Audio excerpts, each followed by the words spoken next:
এভাবেই যখন হাফেজ আবুল বারাকাত দিন যাইতেছে রাত যাইতেছে, এভাবে তিনি থাকতে থাকতে এমন একটা পর্যায়ে যখন জঙ্গলের ভিতরে কাঠ কাটতে চলে যায়, তখন একদিন বলতেছে, আল্লাহ আমি তো তোমার কাছে ঠিক মতো ভালোভাবে নামাজ পড়তে পারি না, আল্লাহ ভালোভাবে কুরআনুল কারীম তেলাওয়াত করতে পারি না রে আল্লাহ, তুমি আমাকে মাফ করে দাও।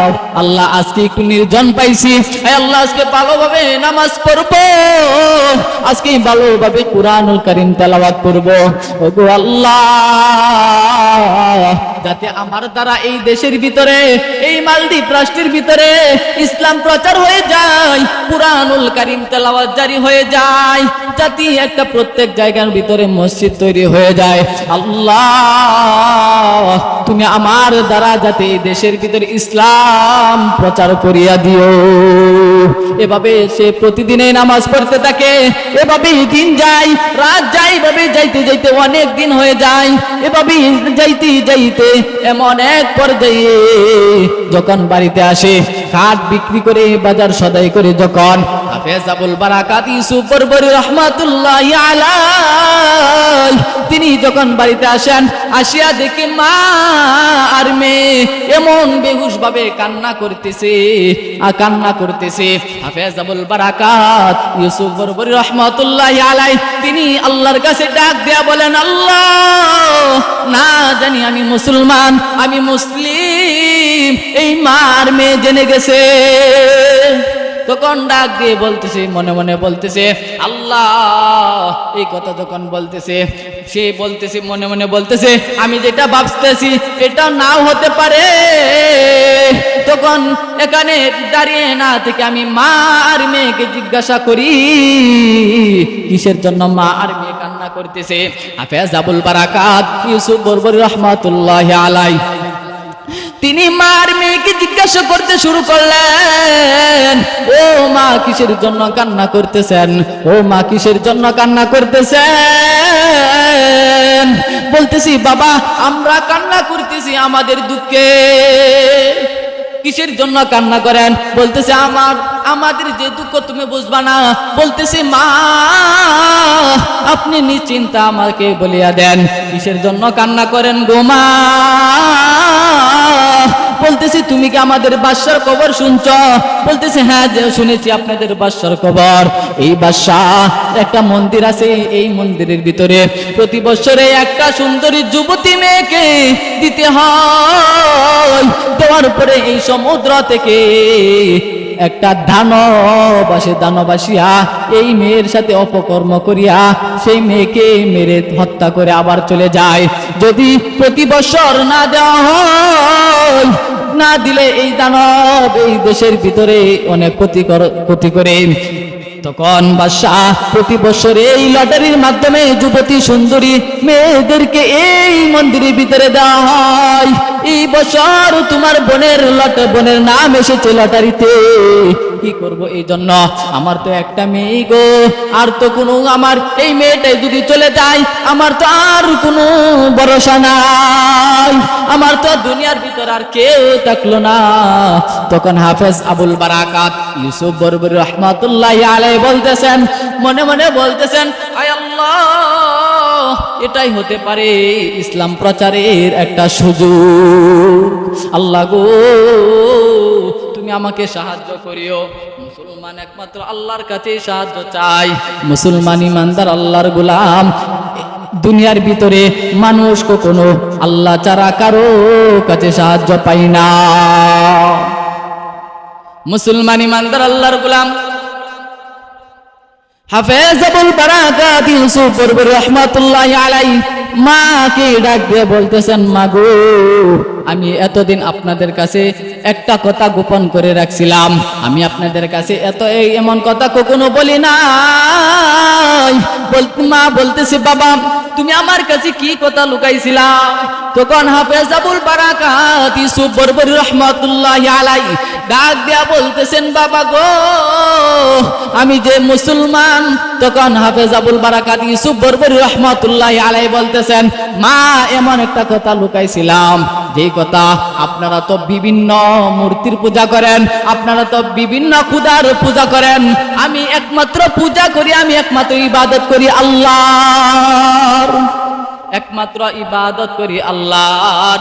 বলতেছে আমার প্রভু এক, আমি 30 পারা কোরআন আমার ভিতরে আছে, সিনার ভিতরে আছে। আমার আল্লাহ, আমার একমাত্র আমার মালিক হলো একমাত্র আল্লাহ। আমার ভিতরে 30 পারা কোরআন, আমার নবীর নাম হযরত মুহাম্মদ মুস্তাফা সাল্লাল্লাহু আলাইহি ওয়াসাল্লাম। মা এই কথা শুনিয়া মেয়ে আর মা এমন ভাবে হঠাৎ করে দাঁড়িয়ে গেল। বলতেছে, বাবা এমন দুঃখের সময়ে তুমি আরো দুঃখ লাগাইলা। মা ডাক দিয়া বলতেছেন, বাবা এ সর্বনা সেটা যদি বাদশা জানো তোমার কি অবস্থা হবে। হাফেজ আবুল বারাকাত ইউসুফ বরবরী রাহমাতুল্লাহি আলাইহি ডাক দিয়া বলতেছেন, মাগো জানি যদি বাদশা আমার খবর জানে যে আমি মুসলমান, আমার গর্দান থাকবে না। এই জন্যই তো আল্লাহ হয়তো আমার মাধ্যমে এই রাষ্ট্রের ভিতরে ইসলাম প্রচার করবে, এই জন্য এভাবে তাক রাখছে আমার আল্লাহ।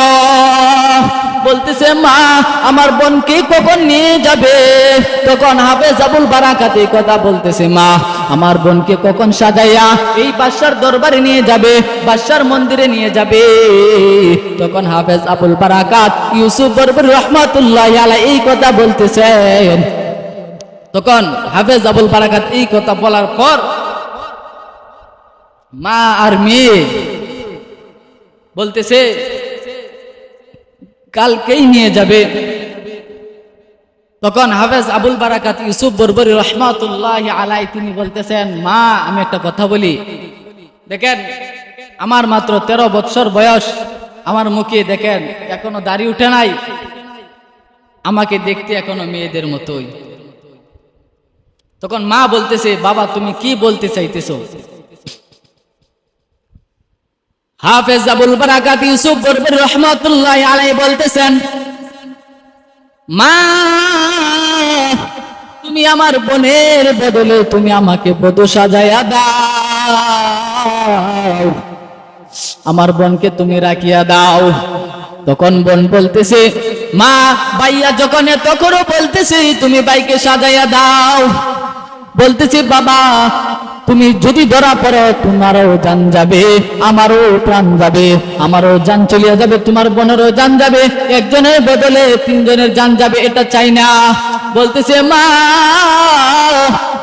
হাফেজ আবুল বারাকাত বলতেছে, মা কোনো চিন্তা করিয়েন না, সাহায্য একমাত্র আমার আল্লাহই করবে, আপনার কোনো চিন্তা করতে হবে না।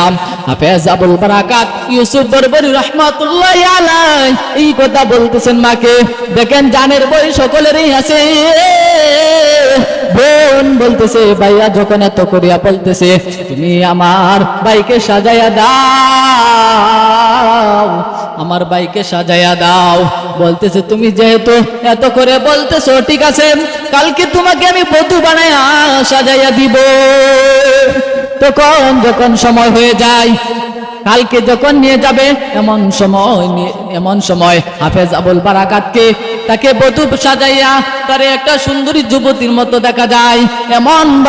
এমন ভাবে তারে সাজাইছে, বোঝা যায় না যে সে ছেলে নাকি মেয়ে। হাফেজ আবুল বারাকাত ইউসুফ বরবরী রাহমাতুল্লাহি আলাইহিকে বধূ সাজাইয়া দিল। যখন বধূ সাজাইয়া দিল, একটা রুমের ভিতরে রাখলো। যখন বাদশার সেই প্রশাসন লোকগুলো আসলো, প্রশাসন লোকগুলো আসিয়া বাদশাকেই সেই মা আর মেয়েকে বলতেছে, মেয়েকে রাখে নাই, মেয়েকে আরেক ঘরের ভিতরে বন্ধ করে রাখছে। প্রশাসনের লোক দেখে এই মেয়ে এখানে, তাহলে ওটাকে তাহলে তো ধরা খেয়ে যাবে, এটা চিন্তা করিয়া মেয়েকে অন্য রুমে রাখিয়া হাফেজ আবুল বারাকাত ইউসুফ বরবরী রাহমাতুল্লাহি আলাইহিকে বধূ সাজাইয়া একটা ঘরের ভিতরে রাখলেন। যখন প্রশাসনের লোক আসিয়া বলতেছে, বধূ কোথায়, আমাদের দানবের বধূ কোথায়? তখন মা বলতেছে, এই রুমের ভিতরে যাও। যখন এটা বলল, বলার সাথে সাথে প্রশাসনের লোকগুলো এই ঘরের ভিতরে গিয়া এই বধূরে আস্তে আস্তে এই ঘরের উঠানের ভিতরে আনলেন। উঠানের মধ্যে আনার পরে এক প্রশাসন বড় স্যার অফিসার বলতেছেন, ওই পুলিশ, তুমি এই মেয়েকে যে নিবা একটু তুমি চেক করিয়া লও। তখন হাফেজ আবুল বারাকাত ইউসুফ বরবরী রাহমাতুল্লাহি আলাইহি বলতেছেন, ও গো আল্লাহ, তুমি আমারে সাহায্য করো গো আল্লাহ। আল্লাহ, তুমি তাদের অন্তরের ভিতরে একটা, যেভাবে হোক তুমি আমাকে সাহায্য করো, তাদের অন্তরের ভিতরে অন্য কিছু একটা কাজ করাইয়া দাও। হাফেজ আবুল বারাকাত ইউসুফ বরবরী রাহমাতুল্লাহি আলাইহি এই কথা এই মনে মনে আল্লাহর কাছে এই দোয়া করতেছে। আল্লাহ দোয়া কবুল ও মঞ্জুর করিয়া নিলেন। তখন সেই পুলিশ গিয়া বড় অফিসারের কাছে বলতেছেন, স্যার, ও স্যার, একটা কথা বলতে চাই। বলতেছি, তুমি কি বলবা বলো। বলতেছে, স্যার, প্রতি বছরে আমরা মেয়েদেরকে প্রতি বছরে নিয়ে যাই, প্রতি বছরে মেয়েরা এমন লাফালাফি করে, এমন যাইতে চাই না, এমন টানা হেসরা করিয়া নিয়ে যাইতে হয়। মুসলমান ইমানদার আল্লাহর গোলাম, দেখেন কুরআনুল কারীম যার সিনার ভিতরে থেকে আল্লাহ রাব্বুল আলামিন তাকে হেফাজত করেন। মুসলমান ইমানদার আল্লাহর গোলাম, কেন এই কুরআনুল কারীমকে তেলাওয়াত করব না? কেন এই কুরআনুল কারীমকে বুকে ধারণ করব না? কেন এই কুরআনুল কারীমকে বেশি বেশি করে কেন তেলাওয়াত করব না? মুসলমান ইমানদার আল্লাহর গোলাম, দেখেন হাফেজ আবুল বারাকাত ইউসুফ বরবরী রাহমাতুল্লাহি আলাইহিকে যখন উঠানের মধ্যে নিয়ে যায়, সেই পুলিশ বলতেছে, স্যার, প্রতি বছরে এভাবে টানা হেসরা করিয়া নিয়ে যাইতে হয়। এই বছরের মেয়েটা দেখেন কত নম্র, কত ভদ্র, কোনোভাবেই কোনো অশৃঙ্খল করতেছে না, কোনো অশৃঙ্খল করে না। দেখেন দেখেন কিভাবে সুন্দর, কত নম্র, কত ভদ্র। এই মেয়েটাকে চেক করতে হবে না স্যার? সেই বড় অফিসার বলতেছেন, তুমি যেহেতু বলতেছ তাহলে চেক করার দরকার নাই। হাফেজ আবুল বারাকাত মনে মনে একটু শান্তি পাইলেন। আল্লাহ, তুমি যেভাবে হোক তুমি শুধু আমারে মন্দিরের ভিতরে পৌঁছাইয়া দাও। হাফেজ আবুল বারাকাত ইউসুফ বরবরী রাহমাতুল্লাহি আলাইহি যখন এই মন্দিরের ভিতরে যাবে, এই মনে মনে আল্লাহর কাছে দোয়া করতেছে, আল্লাহ, তুমি আমারে মন্দির পর্যন্ত পৌঁছাইয়া দাও। এই কথা বলার সাথে সাথে সেই পুলিশগুলো সেই মেয়েকে এক গাড়ির ভিতরে উঠাইল। মা আর মেয়ে তারা কান্না করতেছে, দেখি কি হয়। তখন সেই হাফেজ আবুল বারাকাত ইউসুফ বরবরী রাহমাতুল্লাহি আলাইহিকে বাদশার সামনে নিয়ে যায়। মুসলমান ইমানদার আল্লাহর গোলাম, সেই হাফেজ আবুল বারাকাত ইউসুফ বরবরী রাহমাতুল্লাহি আলাইহিকে যখন সেই বাদশার দরবারে নিয়ে যায়, বাদশার দুইটা স্ত্রী, এক প্রথম দুইটা স্ত্রী, তখন সেই স্ত্রীগুলো সেই মেয়েকে, সেই বধূকে প্রতি বছরেই তাদেরকে উলঙ্গ করিয়া, তাদেরকে চেক করে প্রতি বছরে এই মন্দিরের ভিতরে নিয়ে যায়। যখন এটা বললাম তখন বাদশা বলতেছে, মেয়েদেরকে তুমি কি আনছ? বলতেছে, হ্যাঁ বাদশা, আমরা মেয়েকে নিয়ে এসেছি। বলতেছে, কোথায় মেয়ে? বলতেছে, এই যে মেয়ে। তখন বলতেছে, মেয়েটাকে আমার সামনে একটু হাঁটাও, মেয়েদের ভঙ্গি দেখি কিভাবে হাঁটাহাঁটি করে। হাফেজ আবুল বারাকাত এবার বলতেছে, আল্লাহ, তুমি আমাকে সাহায্য করো গো আল্লাহ, তুমি আমাকে সাহায্য করো ও গো আল্লাহ, ও গো মালিক, তুমি আমাকে সাহায্য করো। তখন হাফেজ আবুল বারাকাত ইউসুফ বরবরী রাহমাতুল্লাহি আলাইহি এমন ভাবে ভঙ্গি সিস্টেমে হাঁটতেছে যেন কোনো মেয়ে, কোনো যুবতী মেয়ে এভাবে হাঁটতেছে। আল্লাহ, তখন বাদশা বলতেছে, এটা তো আসলে মেয়ে। তারপরেও বড় বাদশা তার বড় স্ত্রীকে বলতেছে, তুমি যাও, এই মেয়েকে তুমি আবার উলঙ্গ করিয়া চেক করো। তখন তার দুনো স্ত্রীকে পাঠাইলেন। তারা স্ত্রী বলতেছে, তখন হাফেজ আবুল বারাকাত আবার আল্লাহর কাছে দোয়া করতে শুরু করলেন, ও গো আল্লাহ, তুমি আমাকে সাহায্য করো গো আল্লাহ, যাতে বাদশার স্ত্রীরা আমাকে উলঙ্গ করিয়া যাতে চেক না করে। আল্লাহ, যদি চেক করে তাহলে তো আমি ধরা খেয়ে যাব। এই কথা বলার সাথে সাথে হাফেজ আবুল বারাকাত ইউসুফ বরবরী রাহমাতুল্লাহি আলাইহি, হাফেজ আবুল বারাকাত ইউসুফ বরবরী রাহমাতুল্লাহি আলাইহি এই দোয়া করতেছেন। তখন স্ত্রীদের ভিতরে আল্লাহ রাব্বুল আলামিন দেখেন কি ঢুকায় দিলেন। তখন স্ত্রীরা বলতেছে, এক স্ত্রী অপর স্ত্রীর সাথে বলতেছে, ও বোন, প্রতি বছর এই মেয়েদেরকে আমরা চেক করি, দেখো এই বছরের মেয়েটা কত নম্র, কত ভদ্র, কোনো চেক করতে হবে না, বাদশার কাছে গিয়ে জিজ্ঞাসা করি। তখন বাদশা বলতেছে, তোমরা কি বধূকে চেক করছো? বলতেছে, তার স্ত্রীরা বলতেছে, ও বাদশা, আপনার কাছে আমরা কোনোদিন কোনো কিছু আবদার করি নাই। ও বাদশা, আমরা আপনার কাছে কোনোদিন কোনো কিছু আবদার করি নাই। বলতেছি, তোমরা কি বলতে চাইতেছো সেটা বলো। তখন স্ত্রীরা বলতেছে, ও বাদশা, আমরা প্রতি বছরে মেয়েদেরকে চেক করি, কিন্তু এই বছরে মেয়েটা ভিন্ন, অশৃঙ্খল না, কোনো অশৃঙ্খল করে নাই। বলতেছি, তোমরা কি বলতে চাইতেছো? বলতেছে, এ বছরে মেয়েকে চেক করা লাগবে না, চেক ছাড়াই আপনি এই মেয়েকে, এই বধূকে আপনি এই মন্দিরের ভিতরে নিয়ে যাও। তখন বাদশা বলতেছে, তোমরা যেহেতু আবদার করছো, চিন্তা করিও না, যেহেতু চেক করা লাগবে না, চেক করতে হবে না, যাও এই মেয়েকে নিয়ে তোমরা, এই বধূকে তোমরা নিয়ে এই মন্দিরের ভিতরে রেখে আসো। মুসলমান ইমানদার আল্লাহর গোলাম, কুরআনুল কারীম কেন শিক্ষা করব না? কেন কুরআনুল কারীম পড়ব না? দুনিয়ার ভিতরে আমরা সব কিছু শিখলাম, কিন্তু কুরআনুল কারীম শিক্ষা গ্রহণ করলাম না। মুসলমান, দেখেন একটা উদাহরণ দিলে বুঝবেন কিরকম উদাহরণ। এক মাঝি, সে কয়েকটা পোলাপান নিয়ে সে নদী দিয়ে যাইতেছে। যাওয়ার সময় মাঝিকে সে প্রশ্ন করতেছে, সে যে ছেলেগুলো ছিল সেই ছেলেগুলো মাঝিকে প্রশ্ন করতেছে, মাঝি ভাই, চাচা,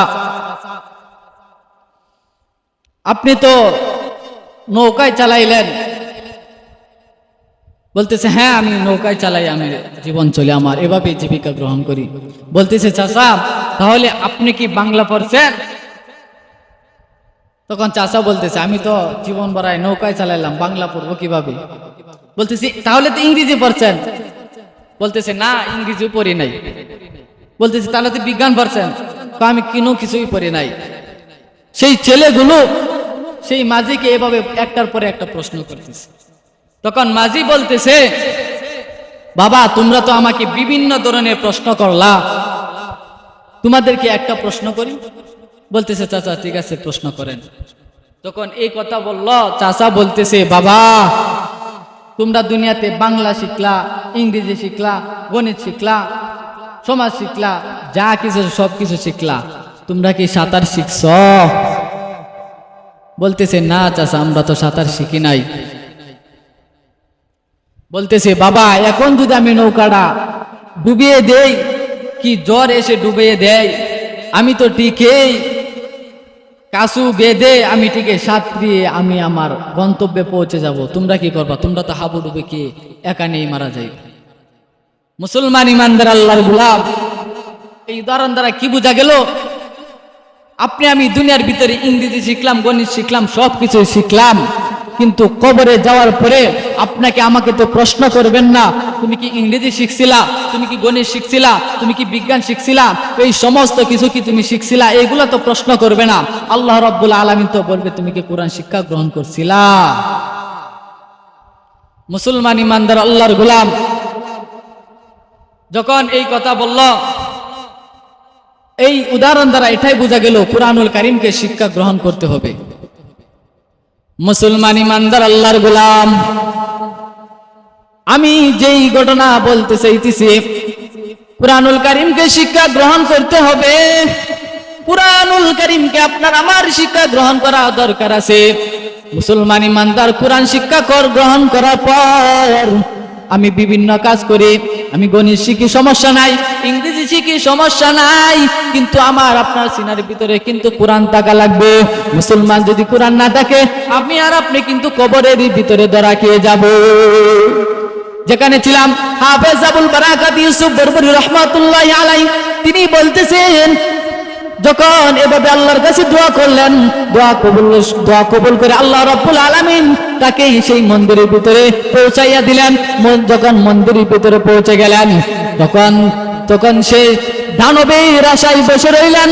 তিনি কুরআনুল কারীম তেলাওয়াত করতেছেন, কুরআনুল কারীম তেলাওয়াত করতেছেন।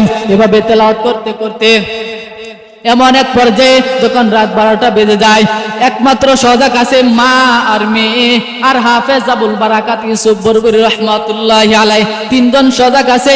তখন মা আর মেয়ে বলতেছে, মা আর মেয়ে তারা দুজনে বসে বসে গল্প করতেছে, কথা বলতেছে। বোন যে মেয়ে বলতেছে, মা তুমি গোসল করে আসো। বলতেছে মা বলতেছে মেয়েকে, বলতেছে কিসের জন্য গোসল করব? বলতেছে তুমি আগে গোসল করে আসো, তারপরে বলতেছি। মা বলতেছি ঠিক আছে আমি গোসল করে আসলাম। মেয়েও গোসল করে আসলো। তখন মেয়েকে বলতেছে কিসের জন্য গোসল করাইলা? বলতেছে মা আমরা তো বিভিন্ন পূজা করি, বিভিন্ন রবের ইবাদত করি। ভাইয়া যে ইবাদত করে, যার ইবাদত করে একমাত্র আল্লাহর, ভাইয়া যদি সেই মন্দির থেকে জীবিত আসে, সর্বপ্রথম আমরা ইসলাম গ্রহণ করব। যখন রাত 12টা বেজে যায়, তখন হাফেজ আবুল বারাকাত ইউসুফ বরবরী রাহমাতুল্লাহি আলাইহি তিনি তেলাওয়াত শুরু করলেন, আউযু বিল্লাহি মিনাশ শাইতানির রাজীম, বিসমিল্লাহির রাহমানির রহিম, ইয়াসিন ওয়াল কুরআনিল হাকীম, ইন্নাকা লামিনাল মুরসালিন।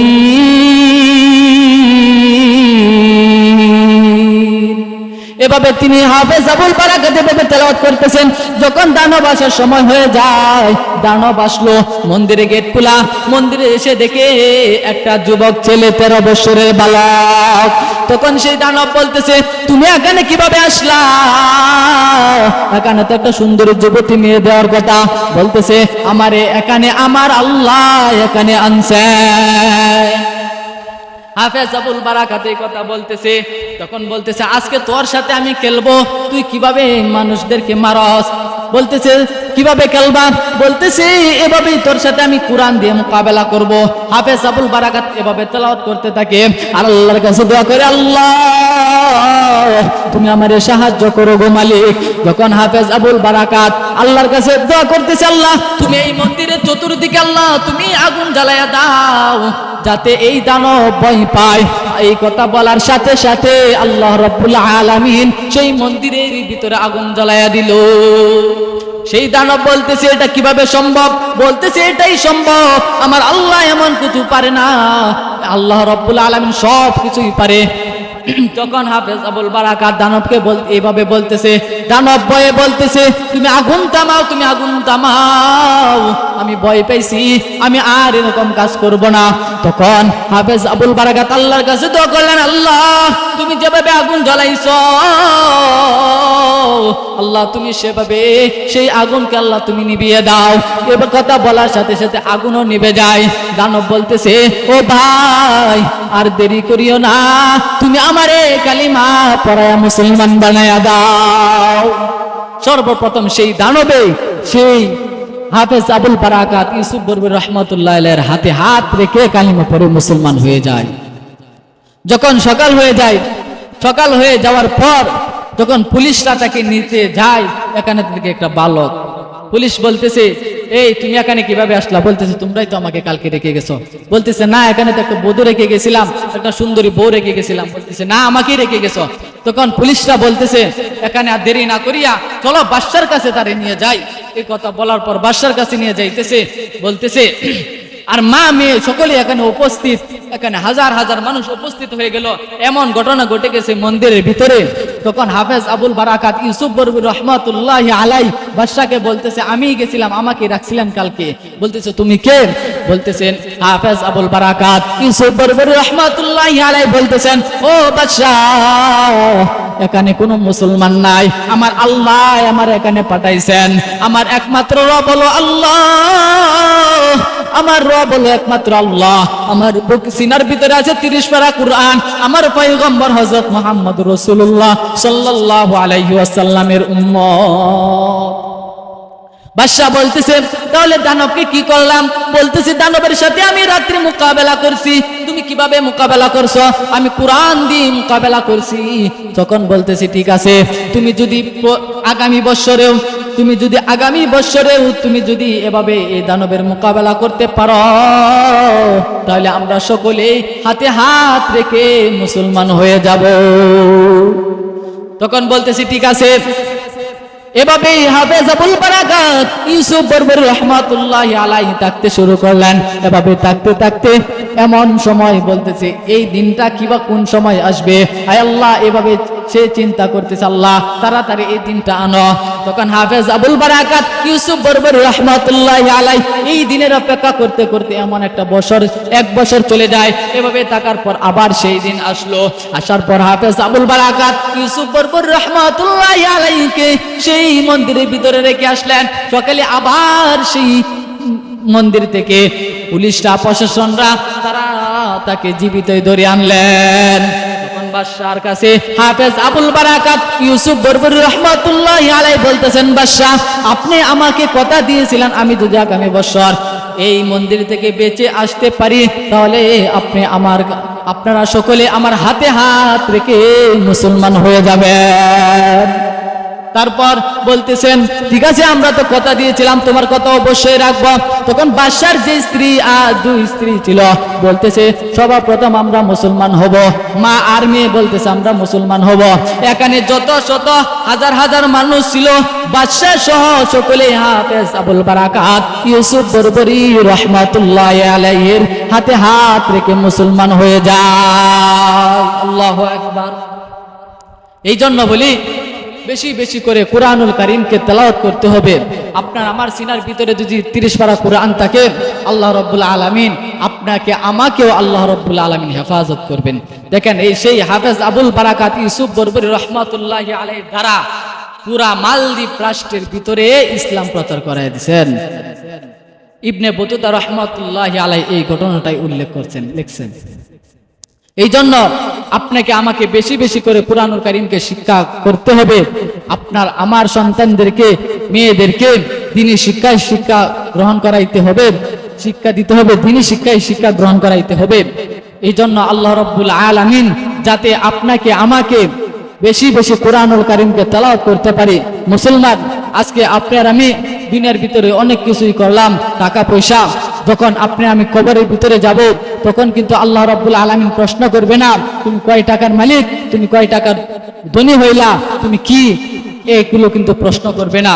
রাসূল কারীম সাল্লাল্লাহু আলাইহি ওয়াসাল্লাম বলেন খায়রুকুম মান তাআল্লামাল কুরআনা ওয়া আল্লামা, তোমাদের মধ্যে সর্বোত্তম ওই ব্যক্তি যিনি কোরআনুল কারীম শিক্ষা করে এবং শিক্ষা দেয়।